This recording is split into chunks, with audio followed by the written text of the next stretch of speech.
Hello everyone, it's good to have you back on our channel. Today we are going to look at the type of beehives that is being used on Royal-Avielle bee farm, and then we'll also take you through how we do our hive inspection. We're also going to see how we feed water to our bees, so stay tuned and don't miss this. The hives we have here are the Kenyan top bar hives, and we have two designs. There's one with triangular entrances to the side of the hive and another with round holes in front of the hive. The top bar hive is a wooden box that is fitted with about 21 to 24 sticks on which the bees build their combs and then produce the honey.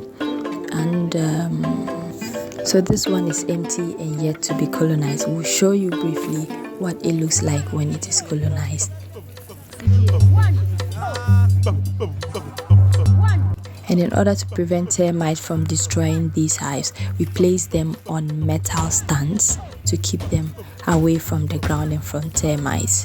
Here in the shot you find more of the Kenyan top bar hives with the round entrances at the front. These are usually larger than the rectangular shaped entrances.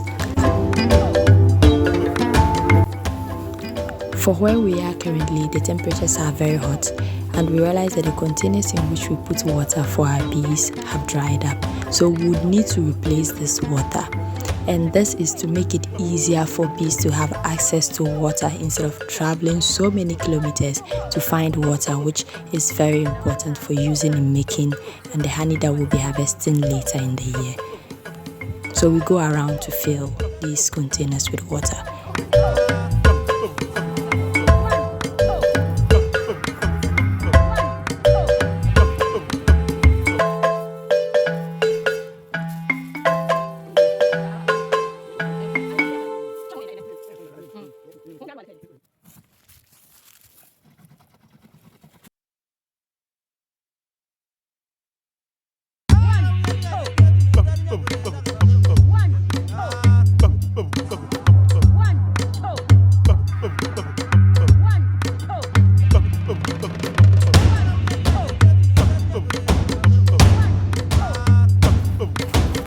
And then we realize we don't even have enough water on site, so we have to go to the community borehole to fetch water.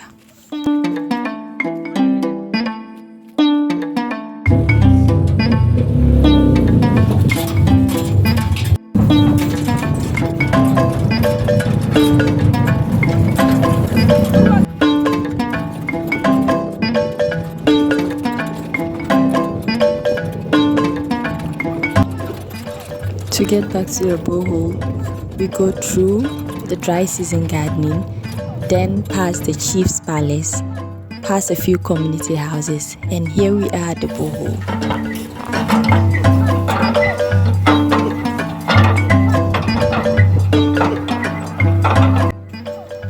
So while fetching the water, we make time to catch up because it's been 2 weeks since we last visited the farm.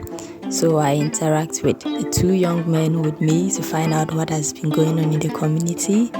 I know they are into dry season gardening, which the community members do a lot. So I'm trying to find out whose garden is doing well, who's ready to sell their vegetables.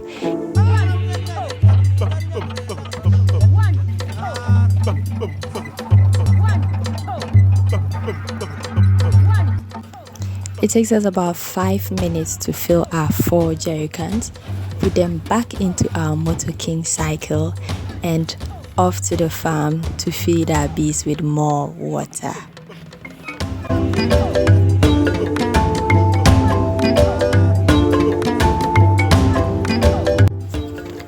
We have finally arrived back at the farm and offloading the water to go and put in the fence and put into the other containers that did not get enough water.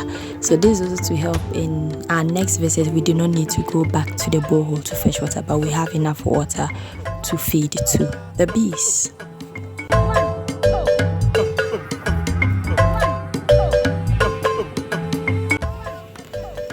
But before we do so, we need to dress up properly because we are going back into the zone of the wild bees. So remember, these are wild bees, and so you would not expect them to not stink at some point. So we would always want to keep ourselves in our protective gear so we do not attract any stings.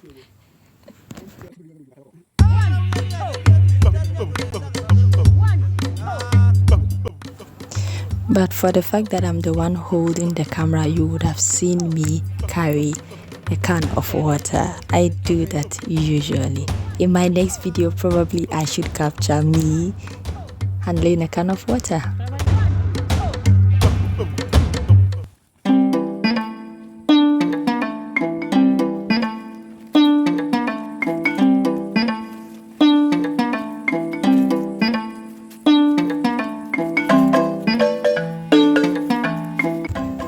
It's almost 4 p.m. and we are still here, and I've observed over the years that between 4 and 5 p.m. the bees will usually do this ritual flight where they come out of the hives and move very high up into the sky, fly for a while, then get back into the hive.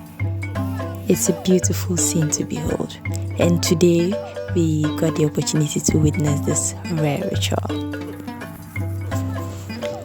Before we leave, we would have one last thing to do on the farm, that is to inspect the hive and see how the comb formation and honey production is going. So we decided today to pick on one of our very calm hives. This is a hive that doesn't disturb too much compared to other hives where you open the lid and they're out flying. This one is more calm, let me put it that way. So we would just open up the hive and try to see how much combs have been built by the bees and how far the production of honey is going. This is important because it helps you check if there are pests. So we have seasons where you would find a lot of these black ants in there, which has the ability of chasing the bees away, getting the colony out of the hive. So it's important you regularly open these hives to see that there are no other pests disturbing the production process.